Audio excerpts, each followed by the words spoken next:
Let's take a couple of breaths. Okay.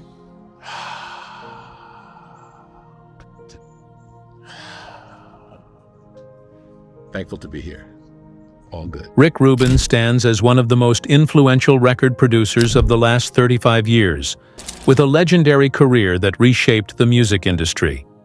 He co-founded Def Jam Recordings from his dorm room and played a pivotal role in bringing hip-hop into the mainstream during the late 80s, working with iconic artists like Public Enemy, the Beastie Boys, and Run-D.M.C.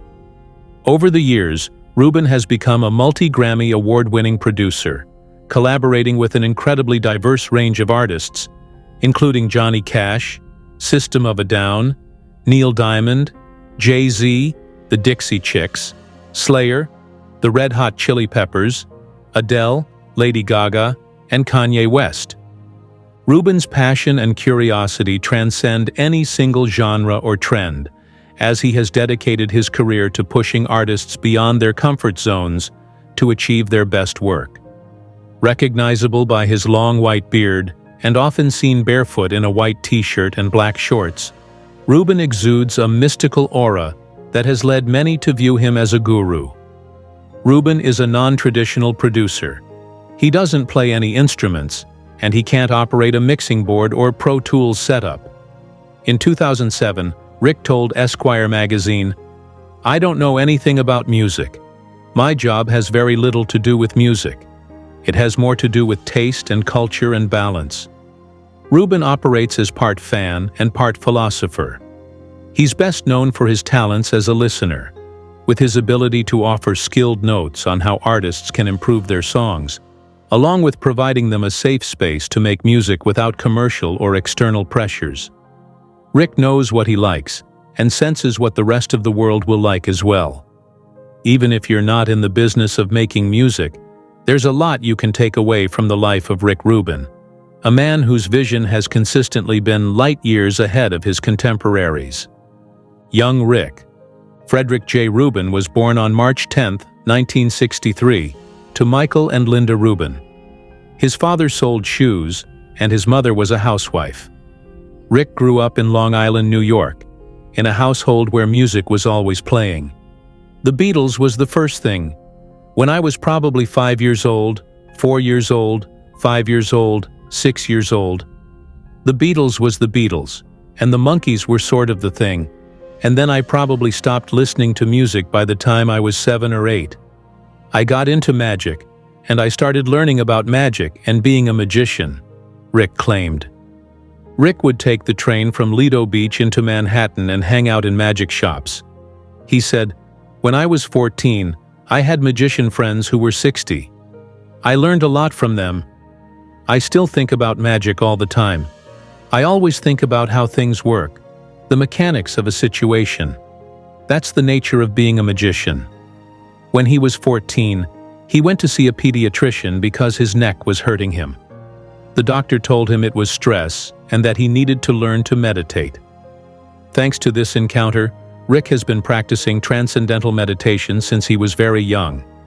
Early in high school, Rick got into hard rock groups like AC/DC and Aerosmith, and then gravitated to the intense and angry sounds coming out of the punk rock genre. Soon, he was playing guitar in his own punk band called The Pricks at school. Rick said he felt like a loner, like he didn't fit in, like he wasn't a part of anything.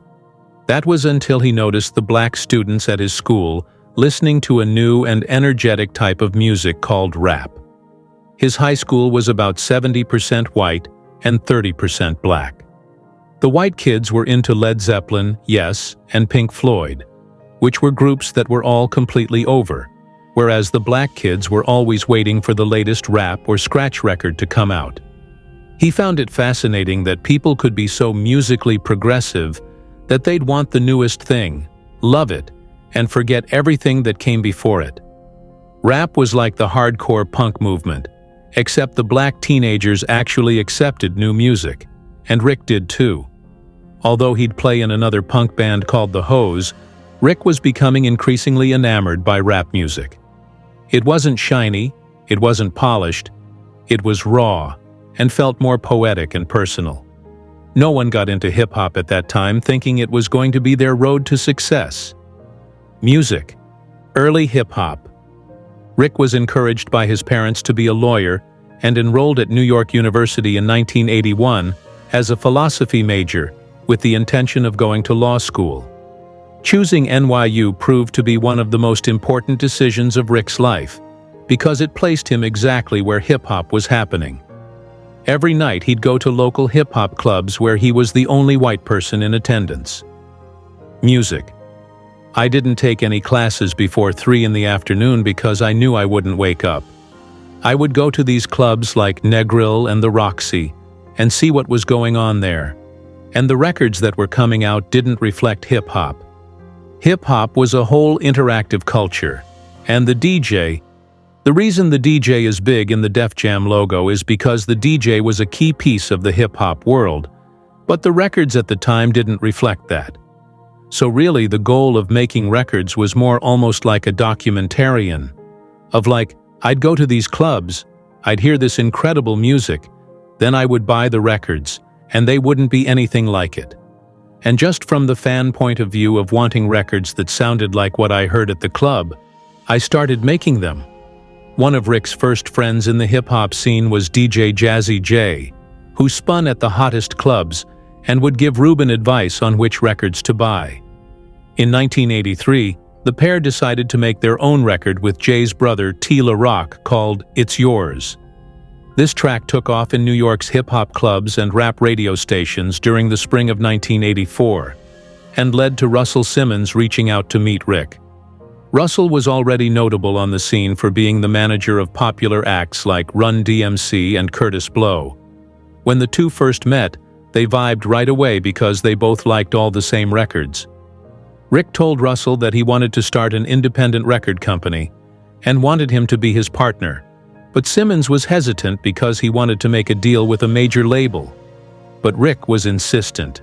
He didn't want to do it at first, and I said, I'll make the records, and I'll do all the work, and you'd be my partner. And the more I got to know Rick, the more I felt that my efforts should go into the partnership and not into a separate company, because I already had Run-D.M.C. and Houdini and Jimmy Spicer and Curtis Blow in the fields. I was managing a lot of acts. I knew that if he was involved, it was a real label, whereas if I was doing it myself, it was a kid in a college dorm. So while he was still a student at NYU, Rubin borrowed $5,000 from his parents to start the Def Jam label with Russell Simmons in late 1984. Their first release was a 12-inch single of LL Cool J's I Need a Beat, and it sold 120,000 copies. Def Jam's next single was a Beastie Boys track called Rock Hard, which had massive crossover appeal and showed the label was on the right track. These two records did well enough critically and commercially to have Columbia Records give him and his partner a 7-figure distribution deal for their Def Jam label. Rubin broke the news to his parents that he was going into the music business by sending them a photo of the first check he received under the Columbia agreement. It was his way of telling them they shouldn't think he was throwing his life away just because he was skipping law school. The amount of the check was a cool $600,000, and the rest is history. Def Jam. Def Jam became a symbol of adventure and independence in the music world, and Rick established himself as a producer whose name on a record was a virtual guarantee of quality. In a 1986 interview with The Village Voice, a then 23-year-old Rick Rubin said, "Def Jam is a unique label in that we're in the music business, whereas all the other record companies are in the banking business. They loan money, you make a record, you pay it back with your sales, and they take a piece from then on. They look at it as selling something. It's really disgusting." From the very beginning of his career, Rick never focused on trying to make a hit. Instead, his goal is to make music that excites him and the artist. We didn't make them thinking, "Oh, this is going to change the world," or "I can't wait for everybody to hear it." It was more like, "I know my friends will like this, and if 500 people hear it, that's amazing. If we can sell enough of these to get to make another one, we've succeeded." By maintaining a sincere approach to the art, Rick incidentally changed the face of music forever.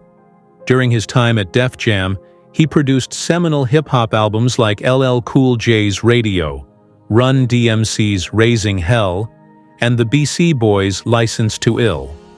With the Beastie Boys, Rick combined his three favorite styles, punk, rap, and heavy metal, into one. And despite its offensive nature, it became the first rap LP to top the Billboard charts. Rubin also produced Slayer's 1986 album, Rain in Blood, which is now considered one of the greatest heavy metal records ever. This album includes dark lyrics pertaining to death, insanity, and murder, and it was considered so outrageous that Columbia Records refused to release it, so they had to bring it to another label. At the time, Rick was quoted saying, "Who said rock and roll was supposed to be nice? Rock and roll is about going against the rules." In a few short years, Def Jam had become one of the most significant music labels in the world, but Rick and Russell were no longer getting along. They weren't aligned from a music or a business standpoint. There was no real falling out. It was really, and I can remember going after lunch with Russell and saying, "You know, I feel like we'd be better friends if we weren't partners." He's like, "I don't want to leave." It's like, "Okay, I'll leave." It was like as simple as that. A lot of people would have stayed at Def Jam in Rick's position because it was so profitable, but he's not too attached to things. He didn't find the partnership fun anymore, so in 1988, he left Def Jam and headed across the country to Los Angeles, where he started his next record label, Def American Recordings. American Recordings. Music. Rick didn't plan on moving to California permanently, but once he got to LA, he never left. With his new record company, he changed gears and signed hard rock bands like Slayer and Danzig, and made several comedy records with controversial comic Andrew Dice Clay. "Oh, Mother Hubbard went to the cupboard to get her old dog bone. She bent over, Rover took over. She got a bone of her own." "I don't know," Rick said. "After my initial success in rap, I started making rock records and people said, 'Why would you do this?' I made a comedy album, and they said, 'Why?' Pretty much every step of the way, people tried to talk me out of what I was doing next." The label's first major commercial success came with the Black Crowes' 1990 debut album, Shake Your Money Maker, and 2 years later, the group's follow-up, the Southern Harmony and Musical Companion, gave Def American its first #1 album. In '92, rapper Sir Mix-a-Lot earned a #1 hit with the song Baby Got Back, as well as a platinum-selling album called Mac Daddy. Heavy metal act Slayer also enjoyed commercial success with several gold-certified albums. In 1993, Rick changed the label name to American Recordings. He chose to drop the word deaf after seeing the word added to the dictionary, where it was defined as a slang word meaning excellent. To him, the word had become mainstream and meaningless, so he held a mock funeral for the word on August 27, 1993. We had a funeral at the Hollywood Forever Cemetery. Before the word death, Al Sharpton was the minister presiding over the ceremony. Music. The purpose of the event was to acknowledge the mainstreaming of the underground, and it ended up being a mainstream news story, which was funny because it was such a ridiculous idea to begin with.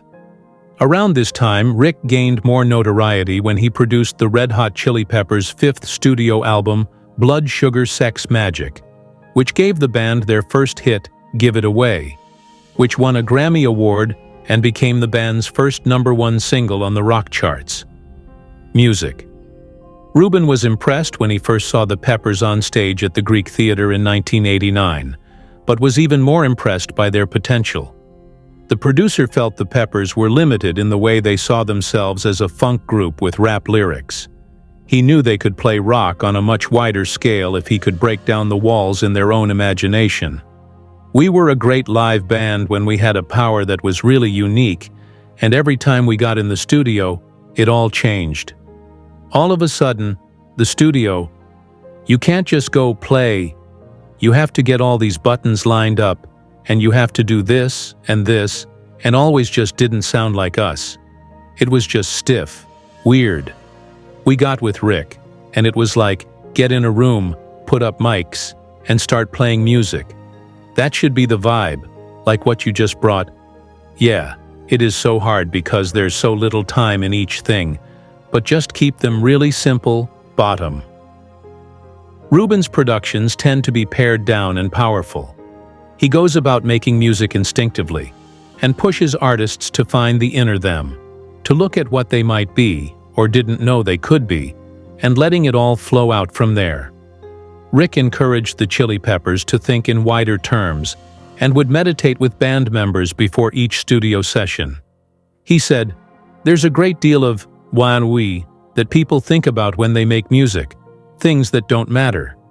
Meditation kind of wipes that away, and you focus on the real job at hand, as opposed to thinking about what the management wants, or what the record company is saying, or what somebody at a radio station might think." Rubin would go on to produce 6 albums with the Chili Peppers, and it'd be one of the most successful collaborations of his career. Johnny Cash. Starting in 1993, Rubin entered a creative partnership with country legend Johnny Cash that turned into a magical 10-year run. Back in the late 60s and 70s, Johnny Cash was one of the biggest rock stars of his day.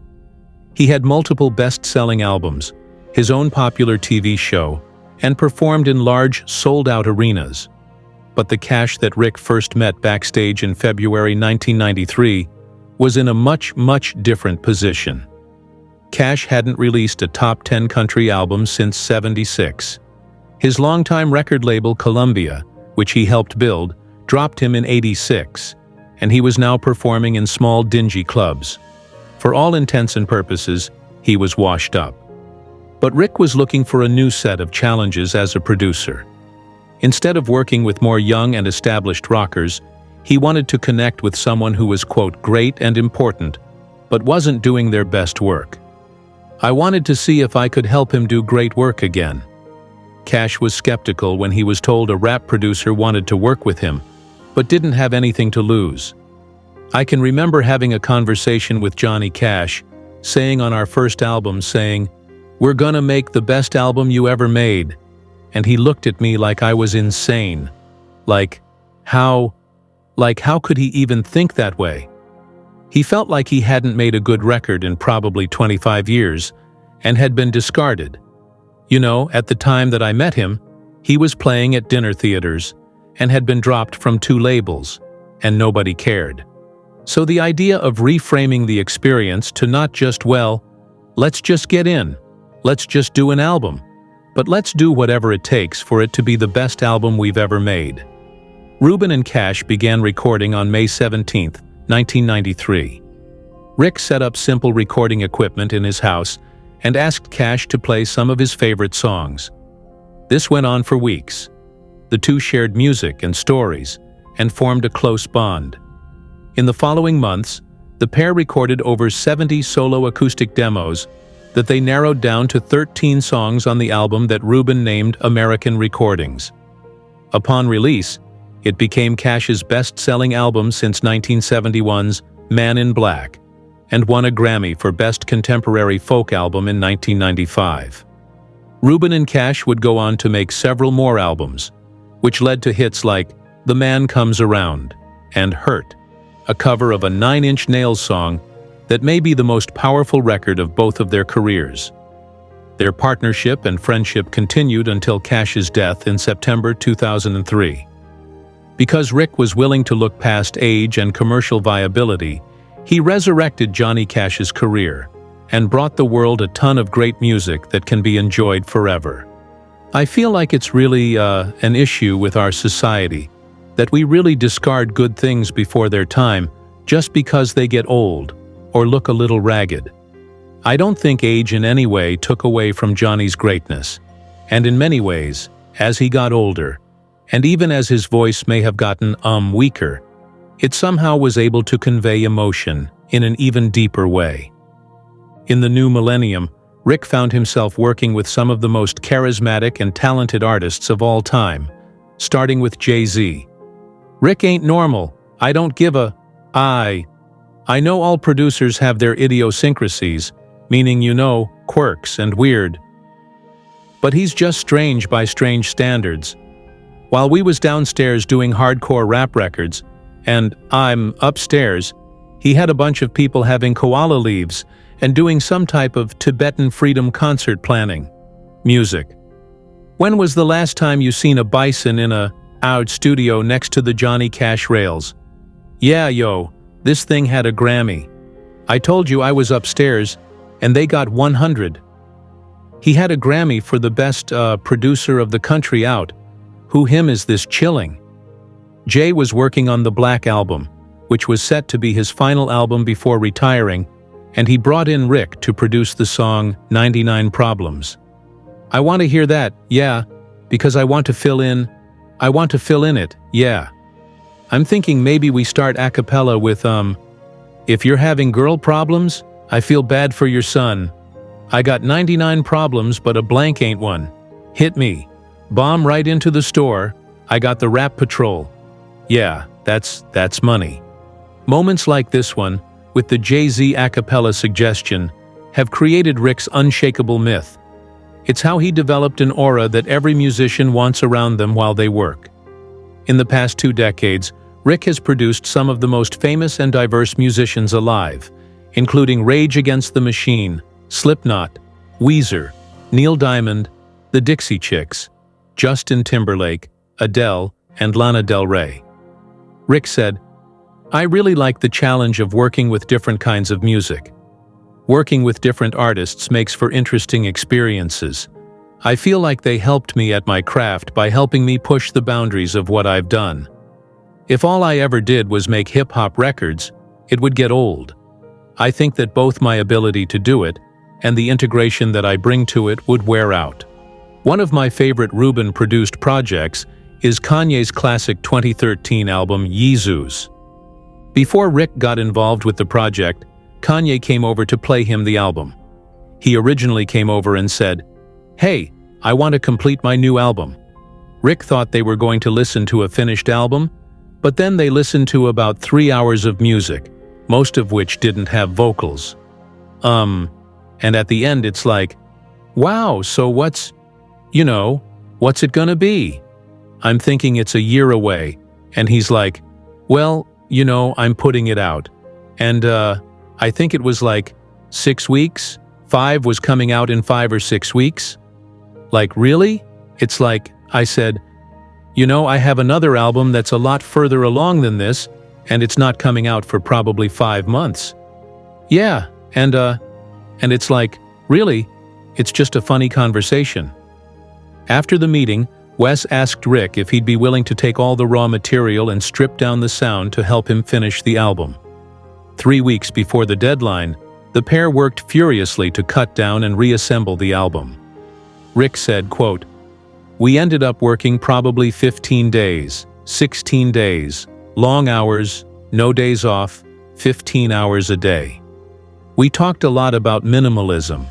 My house is basically an empty white box. When he walked in, it was like, my house is an empty white box too." End quote. Rubin said Kanye was recording 2 days before Jesus needed to be complete, with 5 songs missing vocals and a couple more without lyrics. Rick remembers Kanye saying, quote, "Don't worry, I will score 40 points for you in the 4th quarter." End quote. In the 2 hours before Kanye had to leave to catch a plane to Milan, he finished all the lyrics and performed them flawlessly. In the end, we are left with a minimalist 10-track album that is aged like fine wine. Rubin is the producer that artists trust most when they have too many ideas and need to make most of the music disappear. Jesus turned out incredible because Rick did precisely that. Would I didn't reduce it? Rick Rubin reduced. He's not a producer, he's a reducer. Shangri-La. The number of production credits that Rick Rubin has at this point in his career is truly mind-boggling. There's no question, he's one of the great music producers of our time. But to really get to the core of Rick's essence and his mystical creative process, we have to go to his iconic Malibu recording studio, Shangri-La. Music, located in the California hills above Zuma Beach, Shangri-La is one of the most famous recording studios in the world. Surrounded by a lush yard with the sound of ocean surf in the backdrop, the space allows artists to remain connected to the natural world, which is a stark contrast to most dark recording studios. It was originally built in the mid-1970s for Bob Dylan, but ever since Rubin purchased the property in 2011, Shangri-La's allure has ramped up by his own allure. When he got the property, he had almost every surface painted white, minus the pink tile countertops in the kitchen and bathroom. The studio's director of operations told Architectural Digest, quote, "Generally speaking, the creative process is subtractive. You have to remove as many distractions as possible. One of the things that Shangri-La does really well with its minimalist design is taking away the distractions of clutter. There's not a television. There's not a clock telling you what time it is. It's like a blank canvas." End quote. The goal is to create a setting where an artist can be completely vulnerable and feel completely free to be themselves, 100%, with no shame or feeling of needing to perform a certain way, and no expectation.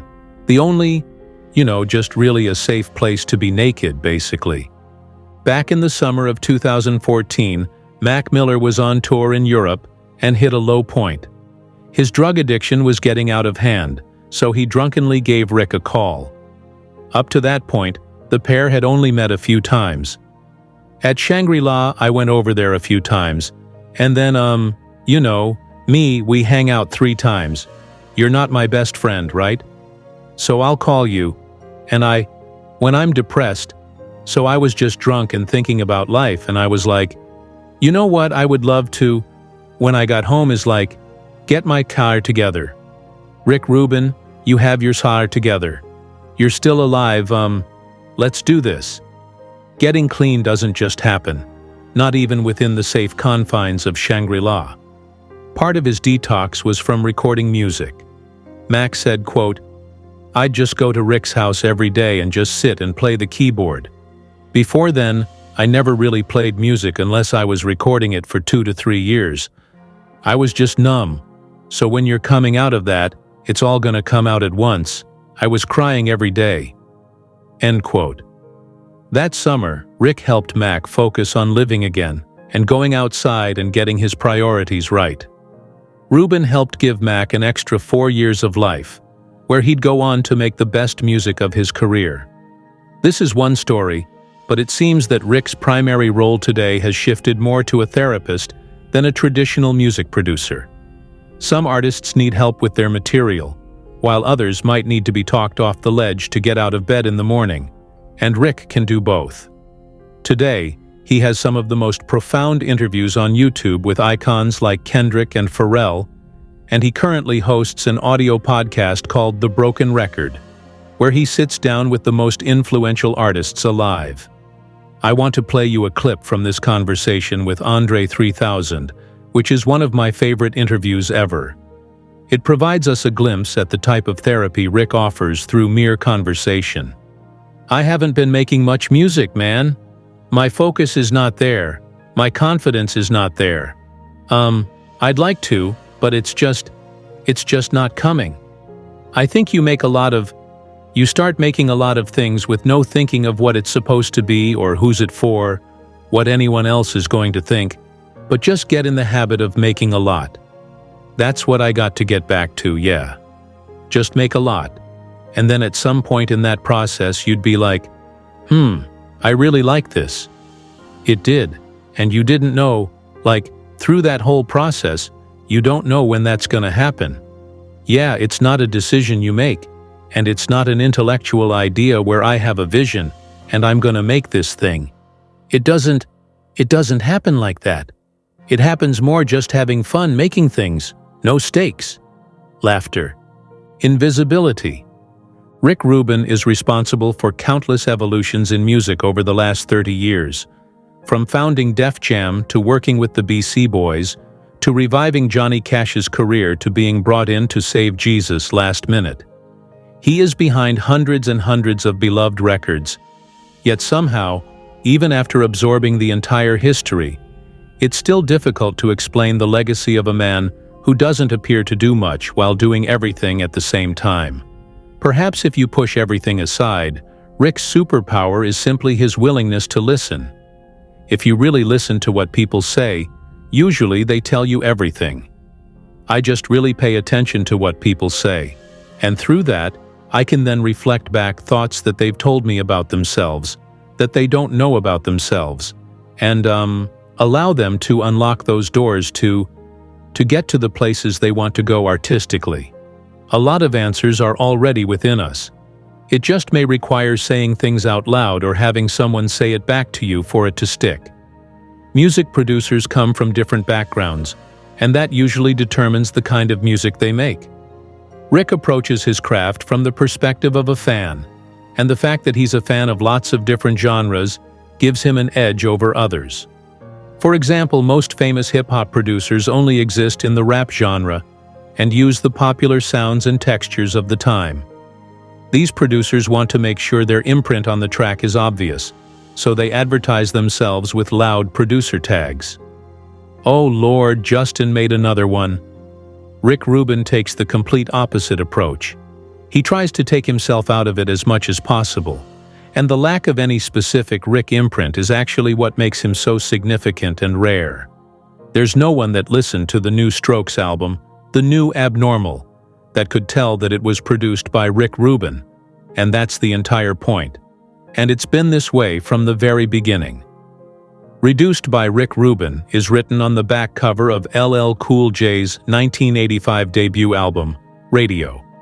The bearded super producer's ethos has always been reduction, minimalism, and total stillness. In Rick's mind, the more invisible, the better he is at his job. You're sort of an absence in a way.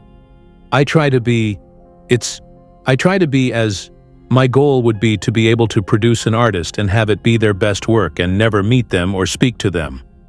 That would be the ultimate version of it. I've not gotten there yet. I haven't reached that level of skill yet. Magic. The true magic of the creative process is that there's no magic. You simply set aside time and start working. It's like fishing, you know? You can go out fishing, but you can't say, I'm gonna catch 3 fish today. You know, it's like, we have very little control over this process. It's magic, really.